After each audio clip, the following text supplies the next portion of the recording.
By the way, that was the story of the week, obviously, and it crossed over into everything.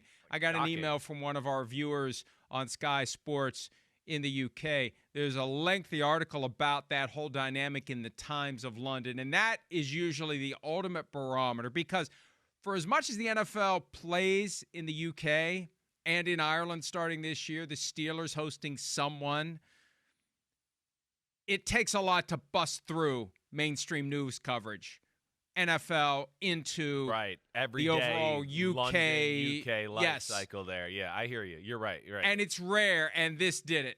This whole thing did it. Well, I think it's gotten to a point, like I joked with Dan Patrick on Thursday a little bit of like, you know, who are you and what the hell did you do with Bill Belichick? I feel like that's what everybody's kind of saying. They're all kind of the same. Like, who is this guy? This guy's doing things that there's no way he would have been cool with if he was coaching a football team.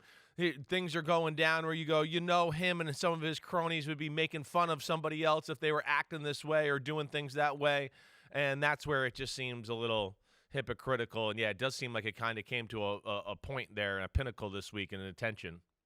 I can't remember the exact wording, but at some point last week in one of the Belichick stories, in that notorious final paragraph, which is John Harbaugh's favorite paragraph of every story that I write, where I make the ultimate snarky or insightful sometimes, rarely, but sometimes, or just like the hammer to the story.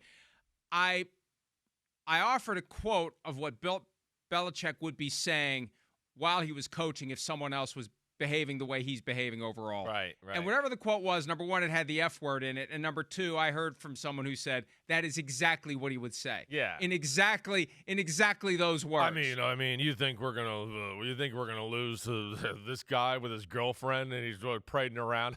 Yeah, like we're gonna. That's the stuff that they would be saying back in the old days if they were playing somebody that was in a similar situation to what we see Bill with right now and the young girlfriend and all of that. Yeah, there'd be a lot of comments like that, no question.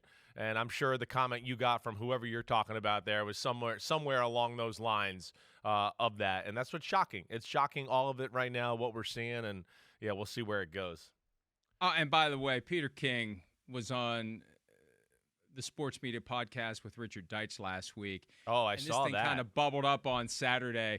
Peter was very blunt and very candid and very accurate in his criticism of just the entire idea that you're doing a book tour.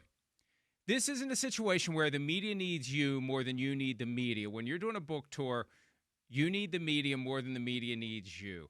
There was a statement from CBS last week that implied very strongly right out of the gates, this was a favor to Simon & Schuster, the publisher of the book. They didn't have to do this. Right. They got other people that they can talk to on the Softball Sunday morning show. People who would show up with a shirt on that didn't have a big. Well, I feel like everybody's taking my line that I made. I said that last week, and I feel like that's now. Yeah. Navy sells other sweatshirts. They do. I checked online. I didn't hear that one. That's good. Yeah, they don't have holes in it. So yeah, exactly. You're right, Mike. It just doesn't have a good look. And for a guy that wants to get back in the NFL, as we've talked about, as Peter said, I saw in some of those quotes too, he's not doing himself any favors in the NFL circles. That's for sure.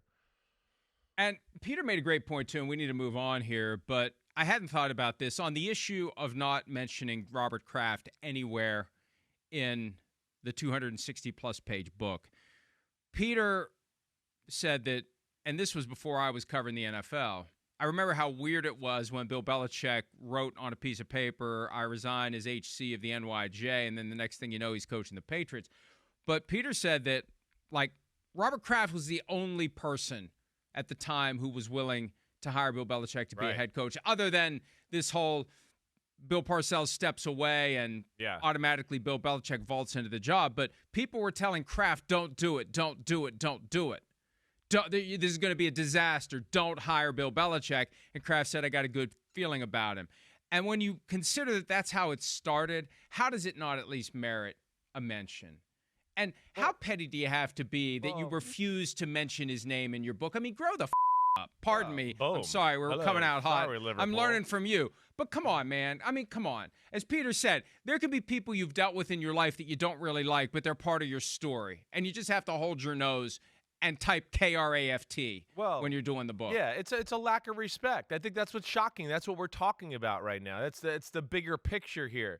This was the guy that was all about, like football, and this is what we do, and chain of command, and I'm the leader, I'm the commander in chief, right? I'm Navy. We're gonna do that. We're gonna pay our respects. I'm the king here, and here's the soldiers, and that's the way it works, and everything else, and that's what he believes in. And yet, like, here we are. Yeah, what I would say, and what you've heard me say over the last year and a half, is just, it seems, I don't know, it's like a 180. It's kind of hypocritical. There's lack of respect for everything now, including Mr. Kraft, or the Sunday morning show wearing a hole with a sweatshirt in it, or scoffing at Taylor, or what? The hole was so big, he was wearing a hole with the sweatshirt. Yeah, or a sweatshirt with a hole in it. Thank you very much. Either way. All right. Or scoffing at Taylor Swift because Monday Night Football puts her on TV and he can't take it. Yet every time he's on TV, we have to see his girlfriend, and he doesn't scoff at that. So that's just where I stand on it. It's all odd. I can't even believe it's Bill Belichick, actually. As draft wagers go, I think it would be safe to put a little money, only if it's money that you can afford to lose, because you likely will more often than not. But here's one that you can get on the plus side. If there were a bet to be made whether or not Bill Belichick will be coaching in the NFL when the 2027 draft happens, I'd make that bet that he won't be, because I don't think anybody is going to do this dance. That's the other thing, too. Look, separate and apart from the unpredictability, the awkwardness, the organic personality change that he's undergone, when you disrespect people that previously employed you to be a head coach in the NFL, you're not going to attract others to employ you in the future, because you're going to be the next Kraft if you hire Bill Belichick. That's all the more reason to fawn all over him in your book. Hi, it's Mike Florio. Thanks for watching PFT on YouTube. Hit subscribe for the latest news and analysis from Pro Football Talk.